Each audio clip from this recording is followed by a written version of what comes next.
주식 얘기부터 시작하는 게 제일 좋겠죠. 조금 전에 이제 주식시장이 개장을 했는데 누구한테부터 질문을 드려볼까요? 김현수 팀장님한테 좀 요즘 대북 관련주들 좀 어떻게 보고 계세요? 여기서 본다는 의미는 좀 굉장히 넓은 의미이긴 합니다만. 네, 안녕하세요.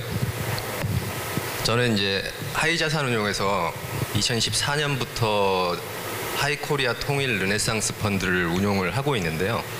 사실 문재인 대통령께서 남북 정상회담을 평양에서 한 이후에 사실 대북 관련주가 좀 많이 이제는 좀 탄력을 받겠구나 어느 정도 좀 기대는 했었는데 계속 지금 3일째 빠지고 있어서 좀 당황스럽긴 합니다.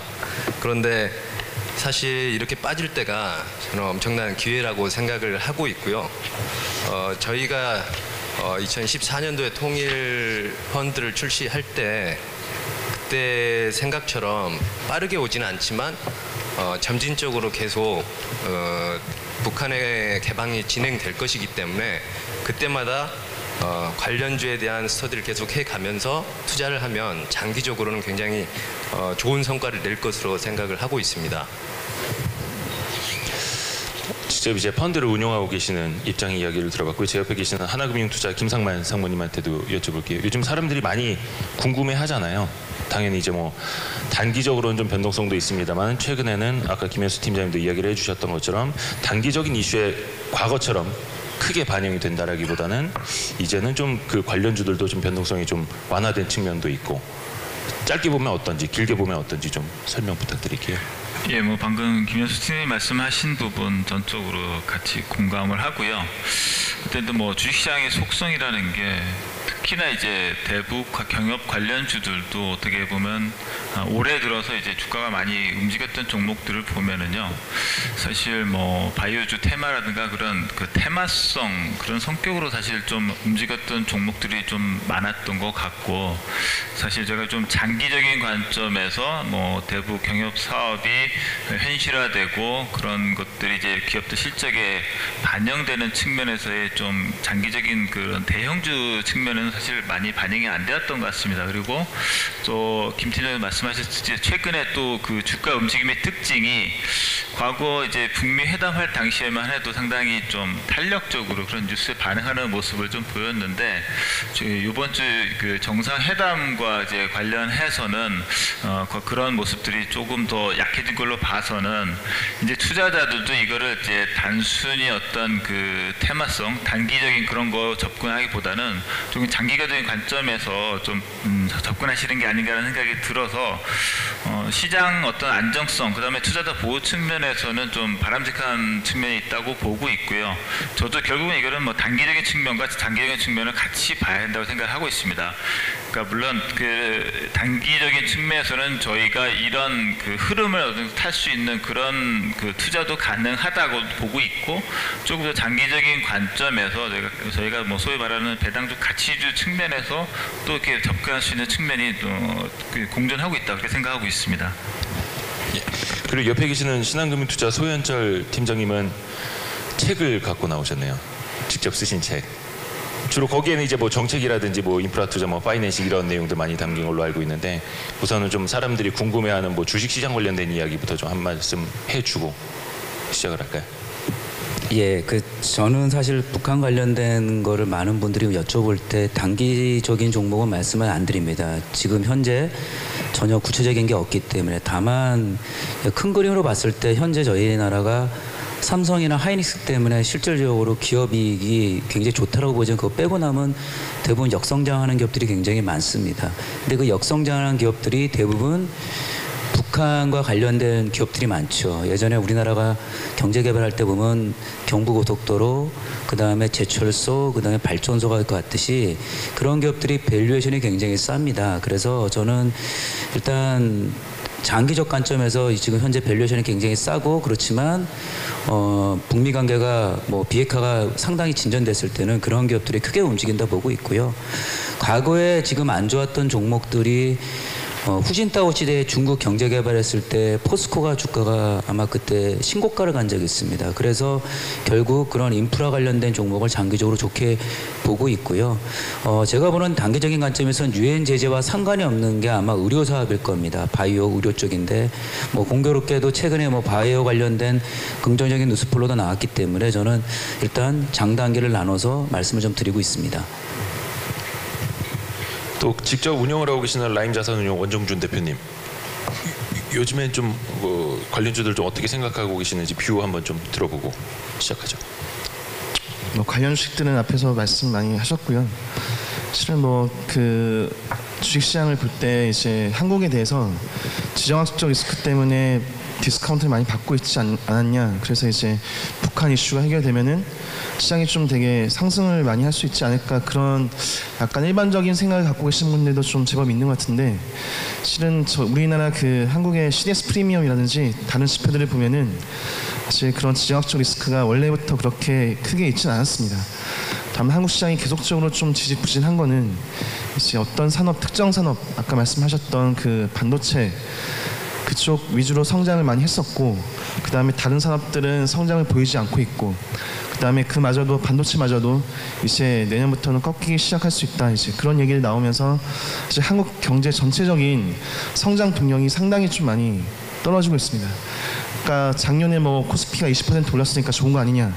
하지만은 반도체 빼고는 그렇게 또 오른 기업들, 산업들도 없고요.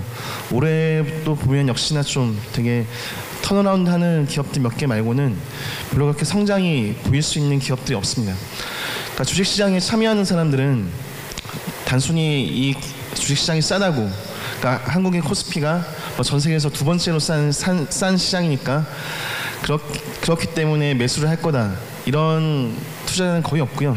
성장이 없이는 그 주식이라는 거는 별로 살 이유가 없기 때문에 이제 대한민국이 주요 산업들이 지금 계속 다 꺾이고 있는 상황에서 과연 북한과의 경제 협력을 빌미로 시작으로 또 다른 성장 동력을 그릴 수 있냐 없냐라는 것이 이제 한국의 주식시장의 좀 장기적인 중장기적인 상승 동력이 될 수 있냐 없냐라고 좀 그렇게 보고 있어서 상당히 좀 되게 중장기적으로 보는 게 맞다고 좀 보고 있습니다. 그 관련된 내용들은 잠시 후에 질문을 더 한번 드려보겠고요.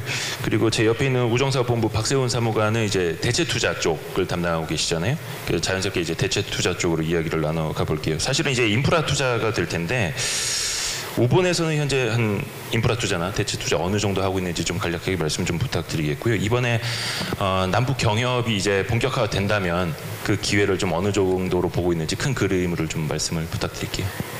예, 안녕하십니까. 저는 박세훈입니다. 우정사업본부에서 2016년부터 대체 투자 업무를 담당을 하고 있습니다. 일단 저희 기관 같은 경우는 예전 우정사업본부에서 2000년대 중반부터 본격적으로 대체 투자를 추진을 해왔고, 그 과정에서 이제 국내 인프라가 상당히 좀 주된 저희의 투자 대상 중에 하나였었습니다.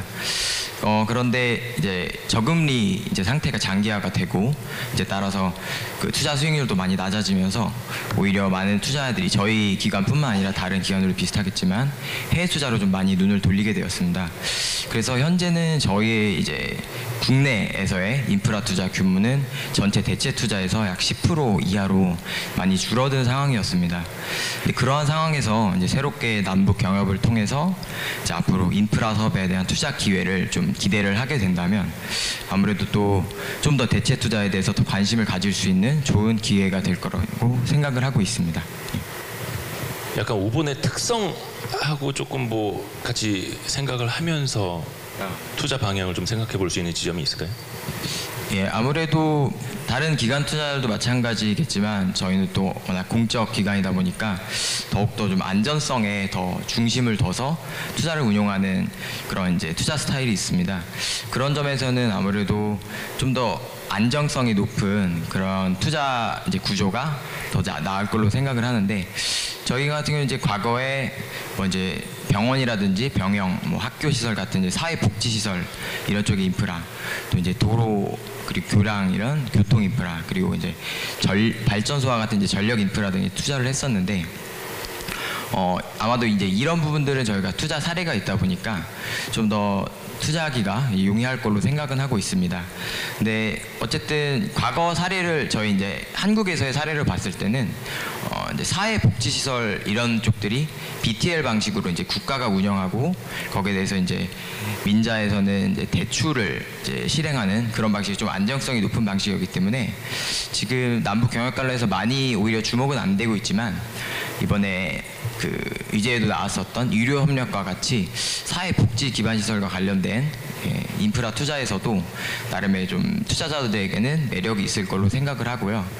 다만 이제 한국에서의 과거 사례와는 달리 아무래도 이제 인프라 초기다 보니까 우리가 보통 많이 주목을 하고 있는 교통이라든지 아니면 전력 인프라에서도 국가가 먼저 운영을 하고 거기에 대해서 이제 민자에서는 좀 더 선순위나 이제 중순위 정도의 좀 안전성을 담보받는 투자 형태의 가능성이 높아서 이런 경우에 대해서는 저희들도 좀 더 그 위험성에 대해서는 조금 더 이제 안전하게 생각을 하면서 들어갈 수 있을 거라고 기대는 하고는 있습니다. 특별히 이제 전력 관련된 인프라 관련해서는 좀 더 이제 투자 수요 예측과 관련해서 좀 위험이 높은 발전소보다는 아마 송배전 시설 같은 그 미드스트림 투자가 좀 더 투자자들에게는 저희 같은 좀 안정적인 것을 원하는 투자자들에게는 좀 매력적인 기회가 될 거라고 예상은 하고 있습니다. 그 앞서 말씀하신 사회복지 시설이라 하면 이제 병원, 뭐 교육 이쪽에 말씀하신 건데 상대적으로 그게 다른 인프라에 비해서 그렇게 수익은 높진 않지만 안정성을 우선적으로 본다면 그쪽으로. 알겠습니다. 아까 저희가 이제 조찬을 하면서도 이쪽 테이블에 같이 앉아 계신 분들이 여러 가지 토론을 좀 했거든요. 아까처럼 서로 이제 이야기할 때 바로 마이크 드시고 이야기를 하셔도 크게 제가 환영을 하는 걸로 하겠습니다. 자리에서 일어나는 것만 빼고 뭐든지 다 환영입니다. 서로들 생각 자유롭게 좀 펼쳐주시면 감사하겠고요. 인프라라든지 대체 투자 이제 조금 더 세부적으로 한번 들어가 볼게요.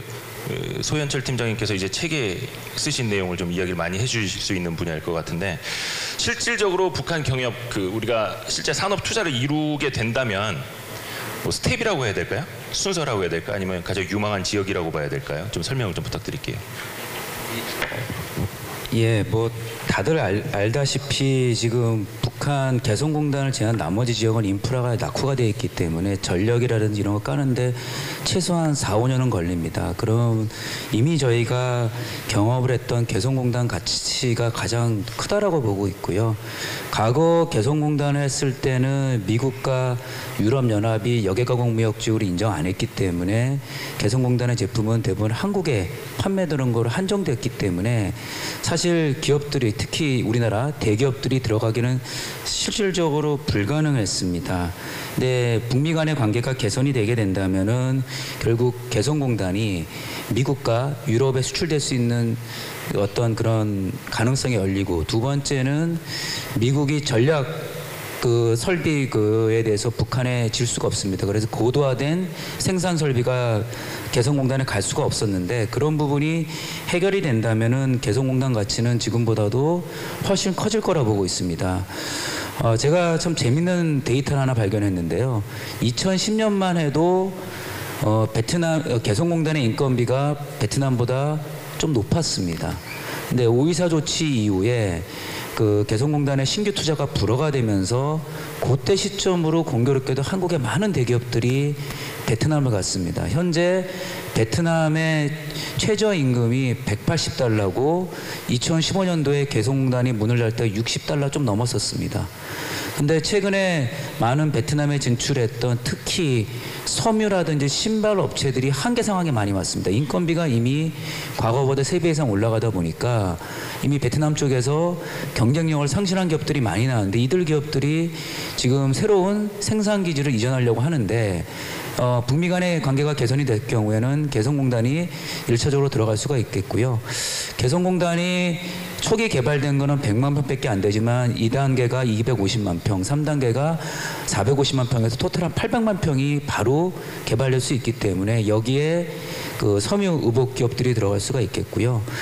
그 다음에 지금 삼성전자가 반도체에서는 엄청나게 이익을 많이 나고 있는데 주가가 안 된 이유 중에 하나가 보면 삼성전자가 하고 있는 소비자 상대 B2C 휴대폰과 TV라든지 가전 쪽이 다 판매량이 감소가 되고 있습니다.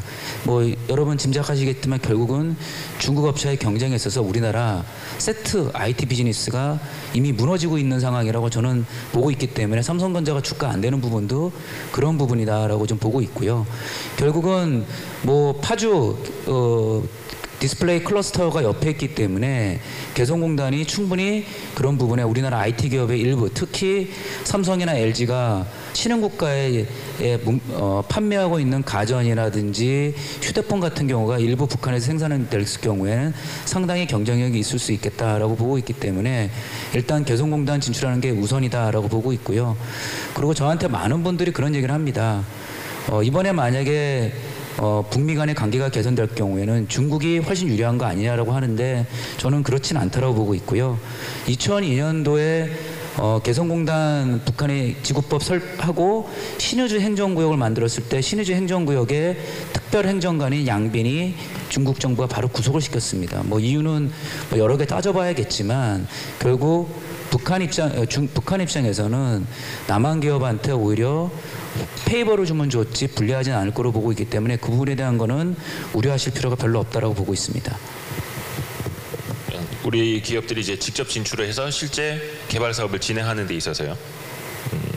이 개성공단을 이제 과거와 많이 비교를 해서 이야기를 해주셨고 혹시 관광 산업 측면에서는 좀 어떻게 보시는지 뭐 어제 백두산 이야기도 좀 있었습니다만 그게 제일 오래 걸릴 것 같다라는 이야기도 있고 단기적으로부터 시작을 해서 좀 스텝 바이 스텝으로요. 일단 내년도에 원산 갈마지구가 완성이 됩니다. 4월 15일 날 김일성 생일날 완성이 되는데 일단 저는 마카오 모델을 좀 보고 있습니다. 마카오가 보면은 중국에 넘어가면서 뭐 한 40배 이상 성장을 했는데 일단 뭐 제가 우리나라 외국 관광객이 한 1,700만명에서 1,800만 명 옵니다.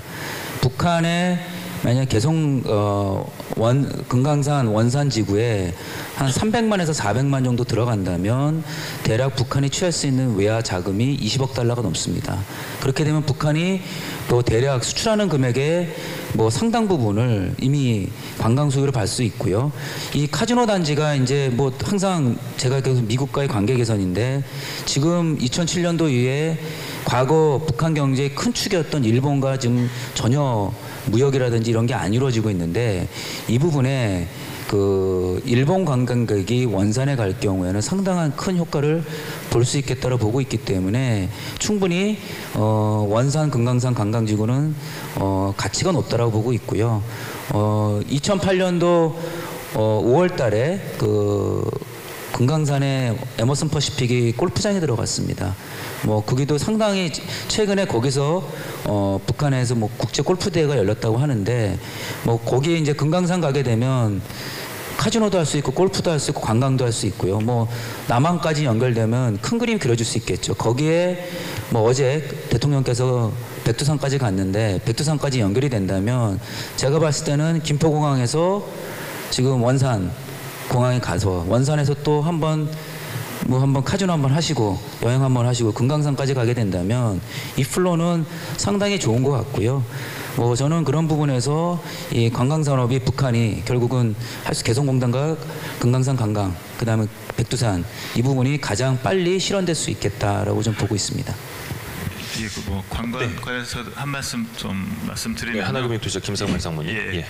그러니까 저도 이제 그 탈북자 출신의 이제 지인한테서 이제 들은 얘기인데 그 북한 지역의 관광 포텐셜에 대해서 좀 흥미로운 얘기를 좀 한두 가지 들었습니다. 제가 첫 번째는 뭐냐면 이제 저희가 이제 보통 하면은 이제 백두산을 이제 많이 이제 얘기를 하지 않습니까? 그래서 뭐 물론 높이나 여러 가지 뭐 상징성 그런데 그쪽에 그 백두산 이 남쪽 지역에 가면 사실 2,000m가 넘는 그런 산이 10개가 넘는다고 합니다. 근데 저는 그런 거는 전혀 이제 몰랐고 저희는 그냥 백두산 2,744m 한반도에서 제일 높은 산 그렇게만 알고 있었는데 그렇게 이제 그 높은 산과 어떤 수려한 뭐 그런 자연 경관이 포텐셜이 있는 것 같고요. 또 하나 들은 거는 이제 보면 저희가 이제 그 뭐 대륙 철도로 이제 연결해가지고 들어오는 거 많이 얘기를 하는데 유럽 사람들이 이제 그 시베리아 횡단 철도를 이제 타고 들어와서 이제 러시아나 이제 중국까지 왔다가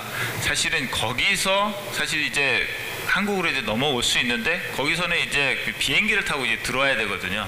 근데 거기에 대한 약간 이제 심리적인 저항감이 좀 크다고 합니다. 그래서 그게 이제 철도로 이제 연결이 되면 자연스럽게 이제 그 유럽 지역에서 이렇게 철도를 타고 오는 그 관광 수요들이 자연스럽게 좀 유입될 수 있지 않나, 뭐 그렇게 그런 얘기를 들은 바 있습니다. 그렇죠. 우리 생각으로는 철도 타고 뭐 유라시아 대륙으로 나아가는 것만 생각을 했죠. 그렇죠. 그 철도를 타고 유라시아 대륙에서 또 북한 관광으로도 올 수 있다라는 거 충분히 이야기를 해주셨고요. 그 자본시장연구원 황수훈 박사님께 질문을 드릴게요. 아까 소현철 이사님이 이제 이 말씀을 하실 때 중국 기업들에게 주도권을 빼앗길 가능성보다 그래도 우리 기업들이 실질적으로 주도권을 줄 가능성에 대해서 좀 긍정적으로 보신다고 말씀을 해주셨는데 혹시 황세훈 박사님의 생각도 그러하신지 산업 개발 주도권 측면에서 본다면요? 네, 저는 조금 다른 생각을 가지고 있고요. 중국 쪽을 방문해서 중국에 있는 기업들 그리고 중국에 있는 정부 관료들과 조금 얘기를 나눠보면 한 가지 굉장히 일관성 있는 그런 이제 태도로 관찰할 수 있거든요. 그것은 이제 조금 이렇게 심하게 얘기하면 북한은 우리 거다, 내 거다. 라는 이런 태도가 굉장히 뚜렷하게 관찰이 됩니다. 따라서 중국은 지금 현재의 이제 그러니까 우리 남한과 북한 간의 그런 남북 정상회담 그리고 북한과 미국 간의 정상회담 이런 과정에서 사실은 중국이 굉장히 소외되어 있는 것처럼 보이고 굉장히 지금 중국의 목소리는 거의 나오지 않는 그런 이제 상황처럼 보이기는 하지만 이 현재 이런 중국이 침묵하는 모습이 절대 중국이 북한에 대해서 크게 이제 영향력을 행사할 그런 의사가 없다 내지는 그런 실질적으로 행사할 수 있는 수단 내지는 실력이 없다라고 해석되어서는 상당히 곤란하다라고 생각을 합니다. 실질적으로 중국은 여전히 물론 이제 북한과 중국 간의 관계가 예전과 같이 그렇게 동맹의 관계가 아니다라는 사실에 대해서는 많은 분들이 동의를 하시겠지만 그럼에도 불구하고 중국은 북한에 대해서 대단히 강력한 영향력을 행사할 수 있는 국가는 분명한 것 같고요. 이 얘기인즉슨 중국 기업들은 북한 개발 사업에 있어서의 그런 주도권을 굉장히 높은 수준에 관심도가 상당히 높고 거기에 적극적으로 참여할 수 있는 어떻게 보면 우리 기업보다도 중국의 기업들이 더 유리한 포지션을 취할 수 있다라는 생각입니다. 실질적으로 이미 중국 기업들은 북한과의 그런 이제 거래 관계들을 굉장히 다양한 경로를 통해서 확보를 하고 있고요. 우리나라 기업들보다 중국 기업들이 북한과의 네트워크는 현재 이미 훨씬 더 좋다라고 평가를 해볼 수가 있습니다. 따라서 실질적으로 북한 개발 사업 그리고 북한 개발 그러니까 인프라 프로젝트 같은 것들이 나왔을 때 거기에 당연히 이제 우리나라도 관심을 보이겠죠. 그렇지만 중국도 거기에 큰 관심을 보일 수밖에 없는 것이고요. 만약 중국과 미국, 그 다음에 일본, 우리나라 이러한 4개의 국가들이 관련 프로젝트에 경쟁적으로 참여를 하게 된다면 과연 북한이 우리 기업들한테 상대적으로 더 페이버를 줄 수 있을 거냐에 대해서는 약간 조금 다시 한번 생각을 해봐야 되는 게 아니냐라는 생각을 가지고 있습니다. 이거는 이제 뭐 증시하고도 직결이 되는 문제이기 때문에 수혜주로 일부 거론이 되는 회사들 같은 경우도 실제로 과연 참여나 할 수 있을 것이냐 이런 의문들은 계속 들고 있는 측면이어서 혹시 이 부분에 대해서 더 이야기를 혹시 해주실 분이 계실까요? 생각이 있으신 분이 있으시면 그럼 이제 다음 주제로 넘어가 볼게요. 하이자산운용 김현수 팀장님한테 마이크를 좀 넘겨드릴 텐데 지금 이제 우리가 이야기해 볼 부분은 이제 파이낸싱에 앞서서 실제로 남북 경협에 대해서 우리가 다 기회만 이야기를 하는데 혹시 부담으로 작용할 만한 요인은 없을까? 당연히 미래가 되더라도 통일로 간다면 재정 부담이 커질 거라는 건 누구나 다 아는 사실입니다만 단기적으로 우리가 지금부터 준비하고 생각해야 될 점이 있다면 혹시 독일의 케이스하고 비교를 해주시면 또 좋을 것 같고요. 네, 저희가 보통 이렇게 통일을 말할 때 항상 그 독일의 케이스에서 90년대 통일하고 1995년까지 한 600조의 통일 비용을 부담을 하는 걸 보면서 저희도 그렇게 똑같이 가지 않을까라고 이렇게 우려를 하는 것 같습니다. 하지만 그 독일의 케이스는 급작스럽게 통일이 되다 보니까 소독이 모든 재정 부담을 떠안았습니다. 그러다 보니까 한 5년 동안 그 동독 국민들에 대한 사회 보장성 지출이 한 300조가 지출이 됐거든요. 그게 살게 하려면 어쩔 수 없는 지출이었고, 그런데 우리의 케이스는 굉장히 다릅니다. 실제 북한은 경제 개방을 추진하려고 하는 거지 바로 통일을 하려고 하는 건 아닙니다. 우리한테 뭐 의존한다거나 그렇게 되면 실제 우리의 투자 프로세스는 초기에는 당연히 통신 인프라 뭐 이런 쪽으로 이렇게 가겠지만 그게 이제 정부의 지원이 같이 들어갈 것입니다. 그런데 통일 그런 그 개방이 이루어지면 국내 기업들이든 중국의 기업들이든 또 일본의 기업들이든 미국의 기업들이든 이 북한의 엄청난 성장성을 다 알고 있기 때문에 특히나 그 주변에 한국, 미국, 중국, 러시아라는 엄청난 시장을 옆에 지척에 두고 있기 때문에 여기에 투자는 향후에 엄청난 그 경제성을 가질 것이라는 걸 모두 알고 있어서 사실 돈을 жил머지고 투자할 거라고 저는 생각을 하고 있고요. 그래서 사실 통일 비용은 우리나라의 재정 부담으로 크게 작용하지 않을 수도 있다. 특히 과거에 독일의 케이스에는 주변국이 굉장히 그 어려운 상황이었습니다. 재정 러시아 기존의 소비에트가 붕괴되면서 헝가리나 러시아나 다 어려운 상황이었기 때문에 아무도 도와주진 않았는데 지금은 저성장에 허덕이고 있는 돈 많은 국가들이 주변에 다 있습니다. 그래서 굉장히 좀 다르게 진행될 것 같고요. 특히나 만약에 아직은 북한에 대해서 어떠한 우리의 경제 협력도 이루어지고 있지 않는 것은 결국엔 그 대북 제재가 해제되지 않았기 때문인데 대북 제재가 북한의 이제 비핵화를 통해서 해제되는 그런 시그널을 보여주면 그때부터 사실 북한 투자에 대해서 적극적인 기업들에 대해서는 분명히 버블이 형성이 될 거라고 생각을 하고 있고요. 그 이유는 대부분의 주식시장에서 저희가 바이오 버블을 보듯이 정부가 밀고 그쪽에 자금이 몰리게 되면 초기에는 버블이 생기게 됩니다.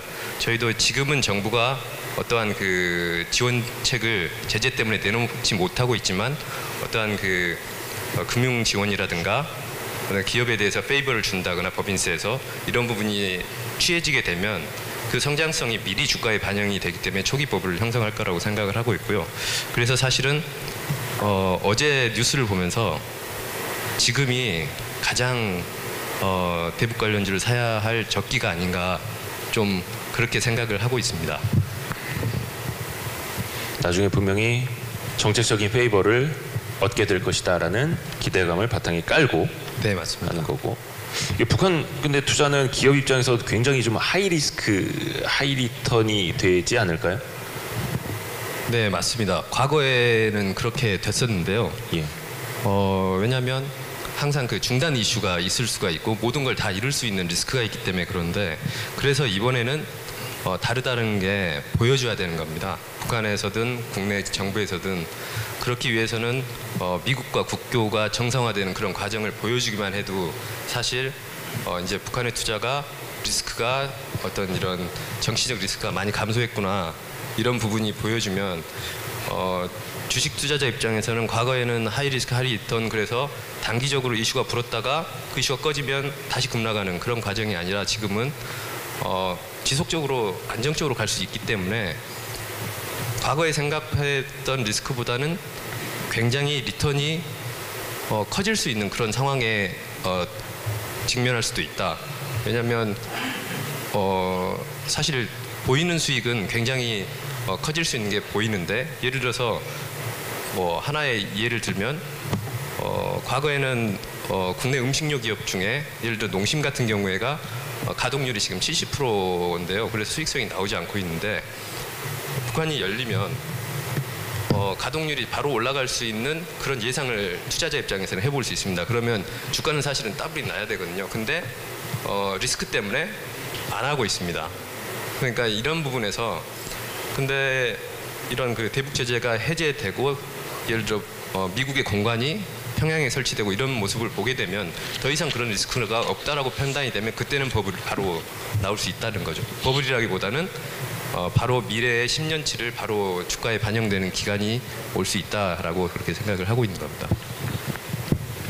그러니까 직접적으로 인프라 투자하는 기업들뿐만이 아니라 그쪽 이제 소비 시장이 열리는 그런 관련 기업들까지도 넓게 보시는 측면이었고요. 거기에 대해서 한 가지 네. 조금 예, 황세훈 박사님. 추가를 드리고 싶은 부분은요. 지금 이제 북한과 미국 간의 이제 수교 내지는 평양에 이제 그 연락 사무소들이 마이크를 설치되는 조금만 더 가까이. 설치되는 그런 부분들만 가지고는 아직까지는 좀 부족하다라고 볼 수가 있습니다. 여러 가지 경험들로 인해서 북한 리스크는 상당히 크다고 여전히 시장에서는 인식되고 있고요.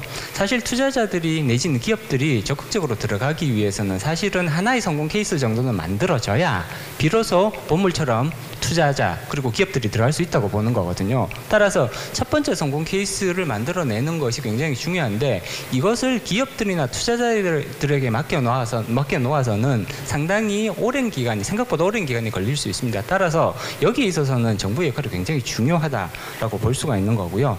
정부와 합작 사업을 통해서 북한에서의 성공 사례를 만들어줘서 시장에서 직접 보고 확인할 수 있는 그런 사례들을 만들어주면 비로소 투자자들과 기업들이 여기에 대해서 신뢰를 가질 수 있는 거거든요. 따라서 정부의 역할은 이런 부분에 있어서 조금 집중될 필요가 있지 않을까. 실질적으로 성공 사례를 만들어줘서 우리가 이것이 된다라는 것들을 보여줄 수 있을 때 굉장히 그러면 시장에서 빠른 속도의 변화가 나타날 수 있다고 보는 거거든요.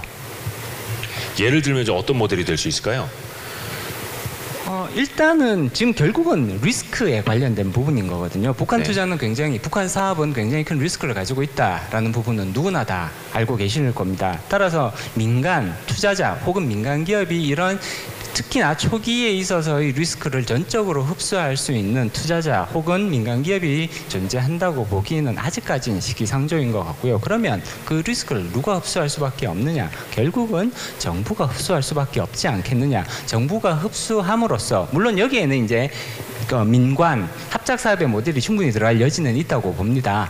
그렇지만 결국은 이 리스크의 대부분을 특히 초기에는 정부가 흡수할 수밖에 없다라고 봐야 되는 거고요. 이렇게 함으로써 실질적으로 이 사업이 굴러갈 수 있는 사업이다라는 것들을 확인시켜 주게 된다면 그러면 이제 민간에 의한 리스크 테이킹도 조금씩 확대되는 추세로 충분히 흘러갈 수 있다. 다들 한 가지 이제 긍정적인 부분은 북한 사업이 실질적으로 경제성을 가진다에 대해서는 많은 투자자들이 동의를 하시는 것 같아요. 그러면 여기에 마중물을 한번 부어줘야 되는 거거든요. 그리고 그 역할을 하는 것은 결국은 시작은 정부가 할 수밖에 없는 거 아니냐라고 봐야 되는 거죠.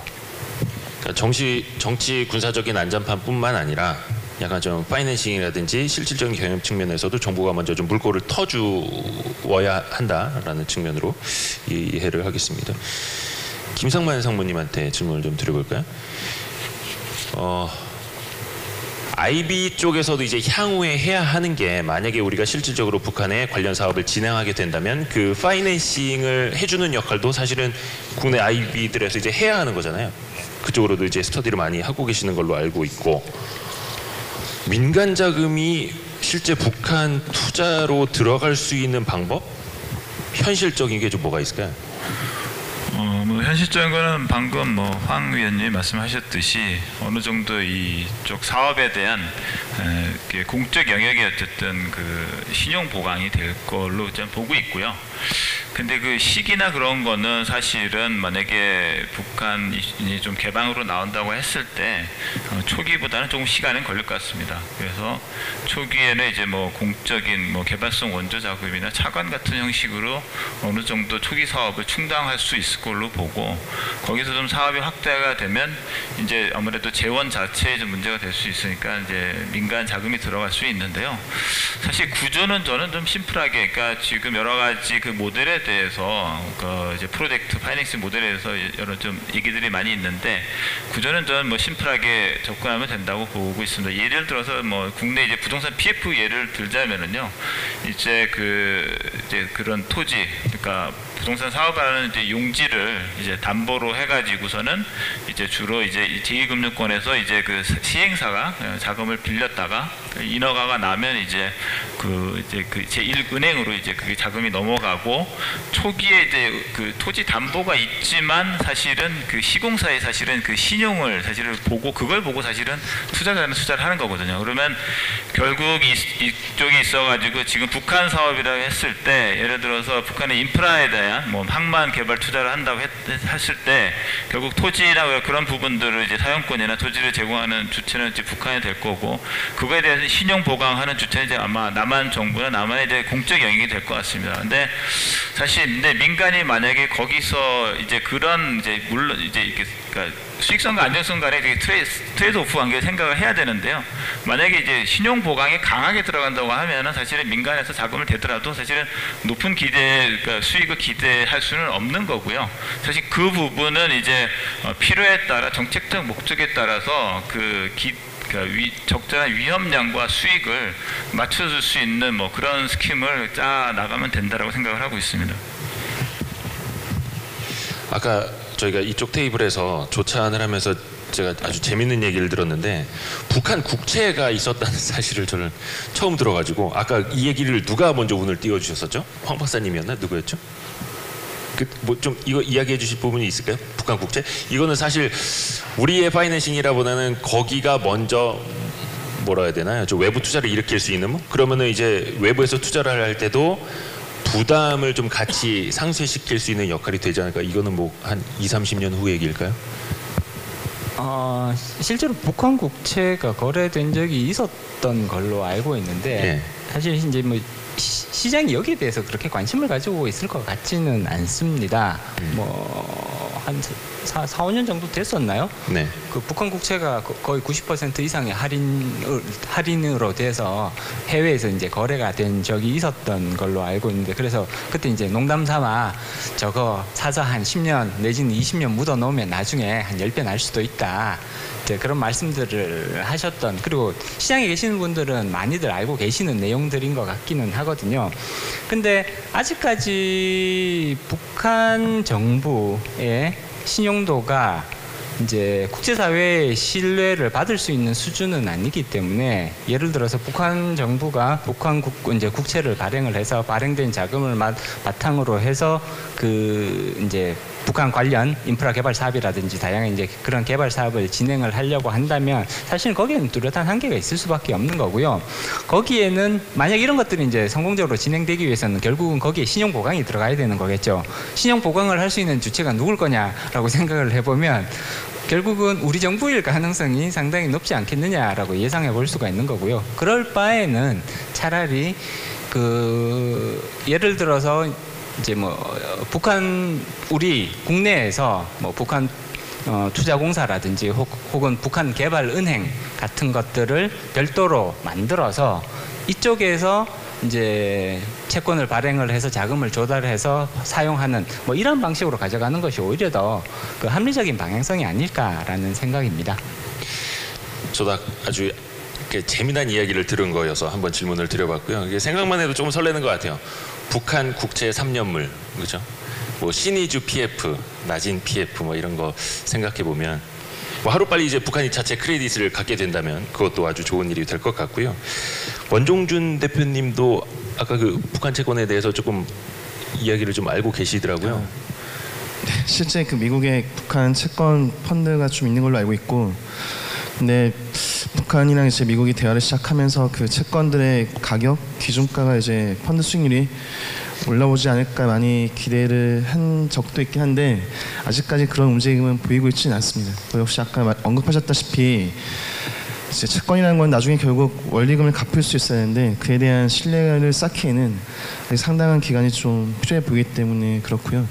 사실 뭐 국내 기업들도 채권 발행 안 되는 기업들도 많이 있는데 사실 우리가 어떻게 북한을 믿을 수 있냐 그런 건 좀 시간이 좀 많이 필요하겠죠 이제.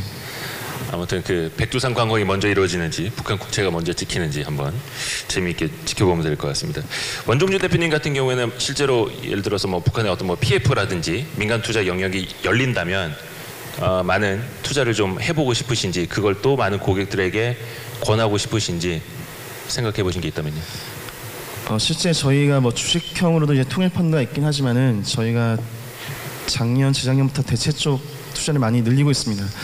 해외 쪽 같은 경우도 이제 미국 부동산 선순위 대출도 하고 있고요. 그다음에 뭐 중소 상공인 관련 이제 담보 대출도 해주고 있긴 한데, 뭐 아까 그 에머슨 퍼시픽의 금강산에 이제 골프장 리조트 언급을 잠깐 하셨는데, 이제 이름이 아난티로 바뀌었죠.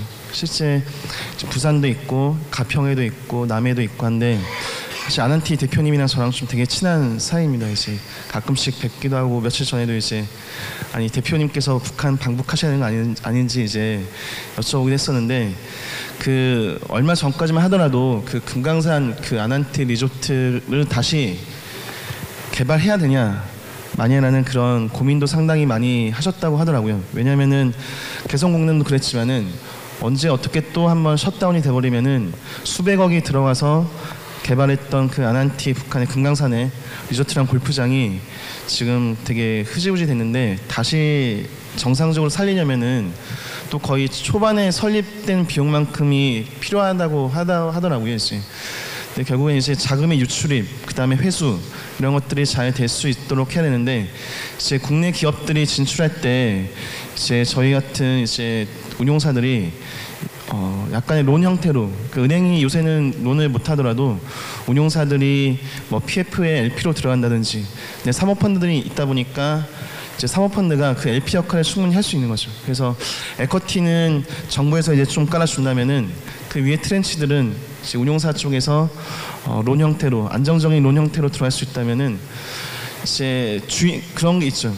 내가 예를 들어서 금강산 아난티에 다시 그 개발하는 PF에 LP로 들어왔다 치면은, 나는 실제적인 어떻게 보면 그 개발 프로젝트에 참여를 하게 된 거잖아요.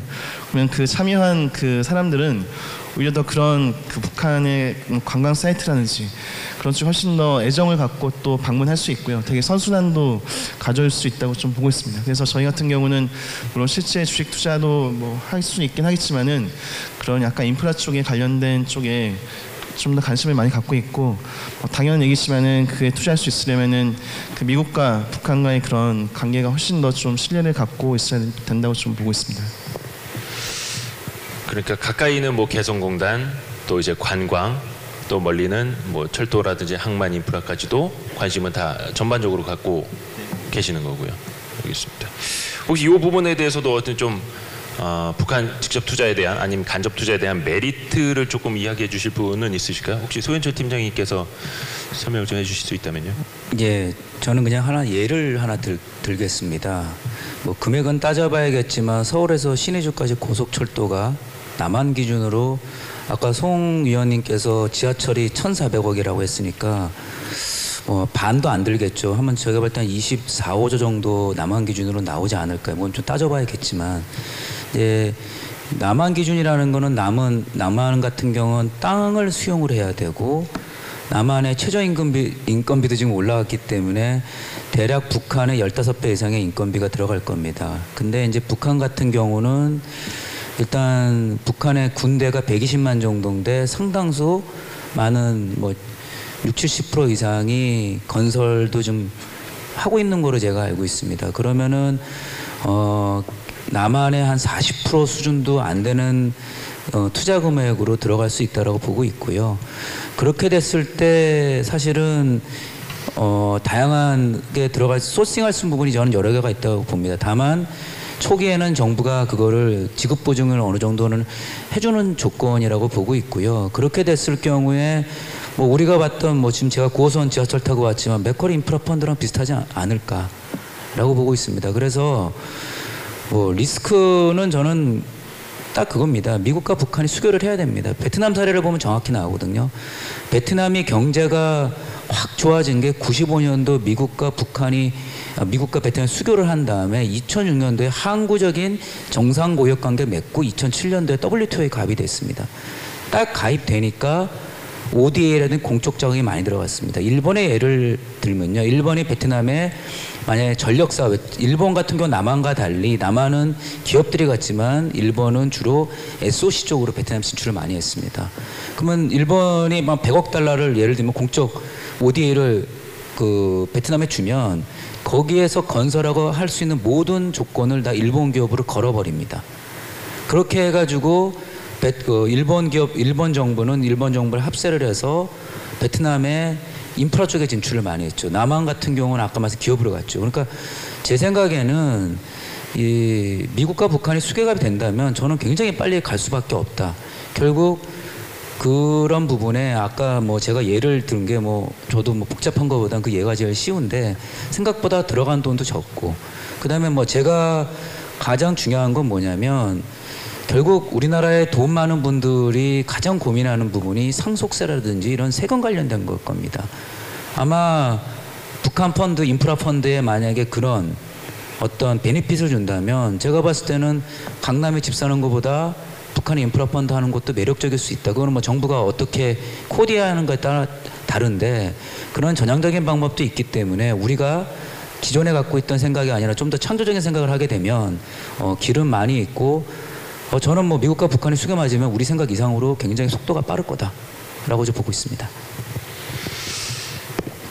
만약 그렇게 된다면은 정부가 뭐 세제 지원이라든지 이런 걸 해준다면은 뭐 물론 이제 국내 투자자들은 훨씬 더 많은 관심을 가질 수 있겠지만 반대로 생각해 보면 중국이든 러시아든 일본이든 미국인들 그쪽에 있는 자금들도 경쟁적으로 뛰어들려고 하지 않을까요? 그러면 생각보다는 뭐 또 기대 수익률은 낮을 수도 있을 것 같고. 예, 맞습니다. 그게 이제 또 북한이 원하는 거겠죠. 결국 북한이 김일성 3대 세습이 완성이 된 거는 결국 중소국경 대립이었고 지금 뭐 미국과 만나는 것도 미중 패권 경쟁이기 때문에 북한 입장에서는 경제 특구라든지 개발구가 좀 26개인데 이 부분을 해외 자본들을 유치해 가지고 자기들이 조금 유리한 구조로 가게 되면 북한도 결국은 국가기 때문에 생존을 해야 되기 때문에 제가 볼 때 뭐 제가 아까 뭐 남한이 페이버를 갖는다는 거지 뭐 우리가 독점적으로 가지는 않고 북한도 그렇게 하진 않을 겁니다. 단적인 예가 미국과 가장 가까운 나라가 영국인데 영국이 왜 북한과 수교했을까라는 걸 생각해 보시면 결국은 거기에 좀 답이 있지 않을까라고 좀 보고 있습니다. 알겠습니다. 그 정책적인 지원 부분을 좀 더 깊이 이야기를 좀 해봤으면 좋겠는데요. 박세훈 사무관님한테 질문을 좀 드릴게요.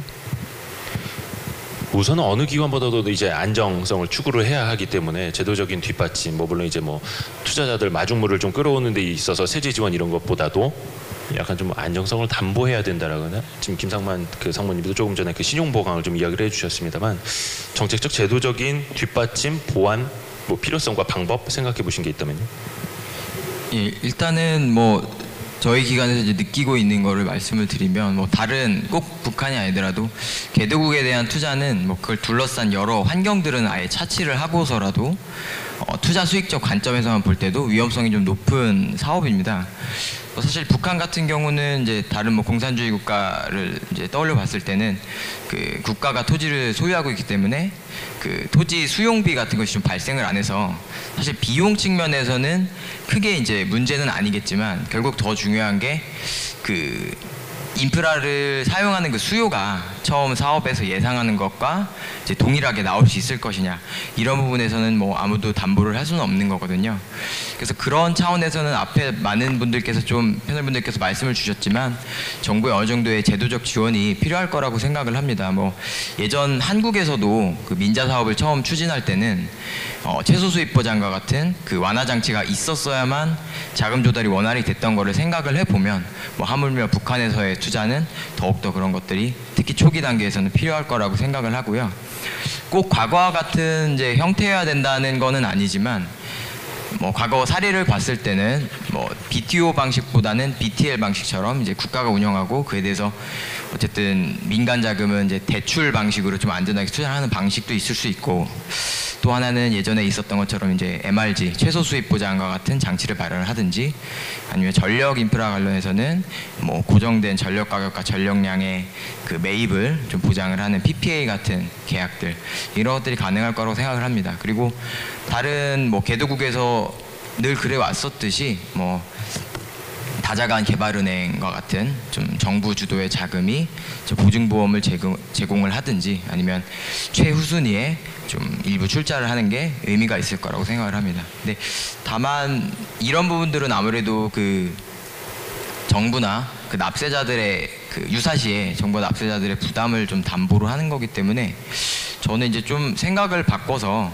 여러 이해관계자들이 이제 서로 윈윈할 수 있는 구조를 잘 짜면은 꼭 정부 부담이 아니더라도 가능할 수 있다고 생각하는 부분이 있습니다. 그러니까 예컨대 투자 자체에 이제 그 사업에 참여하는 건설사가 투자를 참여를 한다든지 아니면 관광 사업 같은 경우는 뭐 관광업이라든지 호텔업에 그 관련된 기업들이 투자에도 참여를 하는 이런 방식인데요. 이렇게 되면은 어쨌든 그 기업들은 좀 더 투자 수익기를 많이 가져가고 대신에 안정성에 대해서는 이제 저희 같은 기관 투자자들에게는 좀 더 안정성을 제공하는 방식으로 서로 니즈가 다르기 때문에 약간 윈윈할 수 있는 투자 구조가 충분히 좀 나올 수 있다고 이제 생각을 하고 있습니다. 어떤 제도적인 보완 측면에서 조금 뭐 아이디어라든지 뭐 건의라든지 뭐 이런 걸 좀 생각해 보신 분들 있으실까요? 김상문 상무님이나 네 아니면 황세훈 박사님께서 네 지금 이제 박사모관님께서도 언급을 해주셨던 부분인데요. 결국은 이제 정부 차원에서 이런 부분들에 대한 지원을 어떠한 방식으로 가져갈 거냐가 굉장히 중요하다고 생각을 하고요.